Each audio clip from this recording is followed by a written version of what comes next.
Hello ma'am. Hello hello Jayesh, कैसे हो? Welcome to एकदम इनकलकेटर। बढ़िया मैम।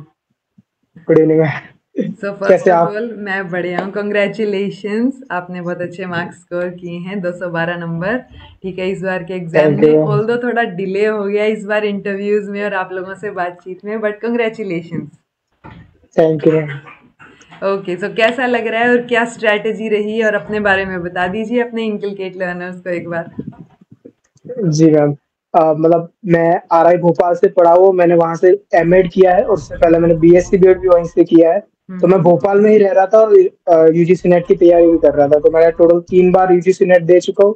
और जब अच्छा। मैं फर्स्ट ईयर में था तभी मुझे पता चला था इनकलकेट लर्निंग के बारे में, जब मैं एमएड कर रहा था। ओके। एग्जाम की प्रिपरेशन के लिए एक बैचमेट थे, उन्होंने ही बताया था आपका नाम, कि मतलब आपकी मैम बहुत अच्छा पढ़ाती है मैम।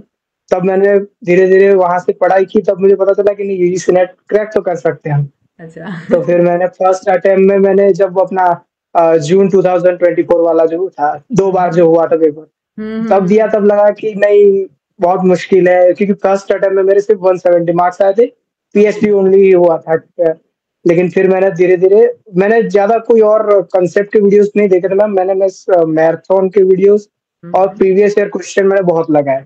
ओके। डेली मतलब मैं 4 o'clock से हमारा 8 o'clock तक मैं 4 घंटे कंटिन्यूअसली प्रीवियस ईयर क्वेश्चंस और मैराथन, बस उन दोनों की वजह से मैंने सेकंड अटेम्प्ट दिया था जब दिसंबर वाला, उसके अंदर दो क्वेश्चन से रह गया था, 190 मार्क्स आए थे।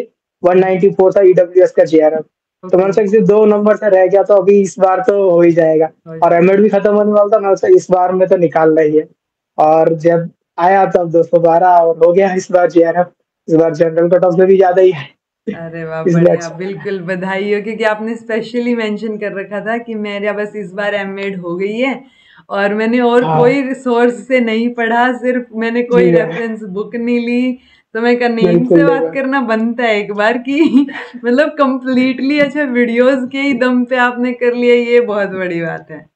मैंने मैम केवीएस मदान जो पेपर वन के लिए बुक आती है, वो भी हम्म मैंने खरीदी नहीं थी। दोस्तों ने बोला, फर्स्ट ईयर में थे तब, एक दोस्त ने खरीदी थी। उसने हम्म। बोला कि ये खरीद ले, इससे पढ़ते रहना, अच्छे से हो जाएगा। मैंने वो भी नहीं खरीदी। जैसे ही आपके प्रीवियस ईयर क्वेश्चन के पेपर्स मैंने अटेम्प्ट किए, मुझे लगा हम्म। कि नहीं, इससे हो सकता है, इतना भी हार्ड नहीं है। हार्ड और नहीं सिर्फ है। मैंने प्रीवियस ईयर क्वेश्चन पेपर ही अटेम्प्ट किए ज्यादातर सारे, हम्म। वीडियोस के साथ साथ, और मैराथन, बस दो तो क्योंकि चीजों हम से। वही मैराथन से एक बेसिक नॉलेज सी मिल जाती है और उसके बाद बेसिक पीवाई नॉलेज मिल क्यूज गई। ही सारी वो है हाँ कि मैम।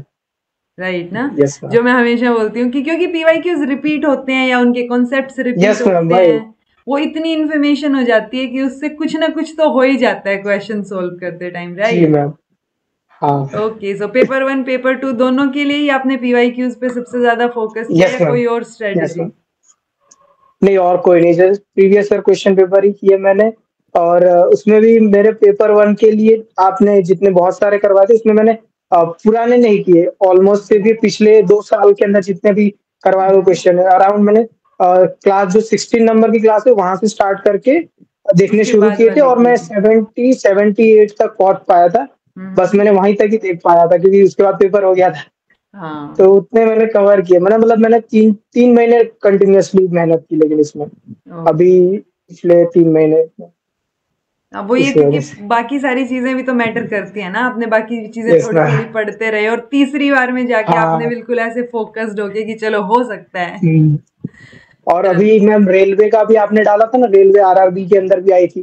तो मैंने राइट उसके राइट। लिए भी सोचा कि आरआरबी वाली जो सीरीज है वो पूरी मैंने देख ली। और हम्म। क्योंकि लगा कि अपना एमएड कर रहे हैं तो एजुकेशन का बेस अच्छा खासा बना हुआ है, तो मैंने राइट। उसके लिए अप्लाई किया था, उसके लिए भी प्रिपरेशन कर रहा हूँ अभी मैं। तो ओके। उसके लिए भी वो वाले वीडियोस भी सारे देख लिए थे, और ये अपने इसके भी, तो उस वजह से भी दोनों कनेक्ट होके अच्छा सा बेस क्लियर हो गया था, पूरा राइट। एजुकेशन हाँ, का। क्योंकि एजुकेशन में वही अपने बीएड एमएड जितना हमने अब तक पढ़ा है वो सारा कलेक्टिव नॉलेज ज्यादा जी काम मैम। आती है, और प्लस पीवाईक्यूज कर लो तो बस सोने पे सुहागा है। क्योंकि कई बार ना वही। बच्चों को ऐसे ट्रस्ट नहीं होता कि अच्छा बस इतनी सी स्ट्रेटेजी थी पीवाईक्यूज। नहीं नहीं, पर बिल्कुल। पीवाईक्यूज वही जो मैं बोलती हूँ कि नब्ज होते हैं किसी भी एग्जाम की, तो अगर उनको पकड़ लिया जी। उनको समझ लिया तो आपने जी। 70% काम जो है वो संभाल लिया, राइट। जी। So congratulations Jayesh, thank you जुड़ने के लिए। थैंक यू आप मैम। बाकी फेलोज को कोई और सजेशन देना चाहें तो आप दे सकते हैं डेफिनेटली। नहीं मैम, अभी तो बस मैं पीएचडी के लिए अप्लाई करने की सोच रहा हूँ। अभी मैंने बनाया है सिनॉप्सिस, एक बार मैंने इंटरव्यू भी दिया है नीपा के अंदर। लेकिन उसमें नहीं हो पाया क्योंकि तब जेआरएफ का रिजल्ट नहीं आया था, तो ओके, उस वजह अब से रिजल्ट नहीं आ हो गया। पाया। और सिनॉप्सिस में भी थोड़े अभी चेंजेस करने पड़ेंगे लगता है, इसलिए अभी कर रहा हूँ, वही तैयारी चल रही है। चलो सही है। So all the best Jayesh. Jayesh की बिल्कुल सिंपल स्वीट सी स्ट्रेटेजी है। पीवाईक्यूज एक बार बेसिक कॉन्सेप्ट्स मैराथन से हो गए और जी, उसके बाद पीवाईक्यूज जी सारे के मैम। सारे। पेपर वन में तो मॉक की भी जरूरत नहीं होती, पीवाईक्यूज ही इतने हैं कि यस जितने मैम, ज्यादा चाहो बहुत। कर सकते हो।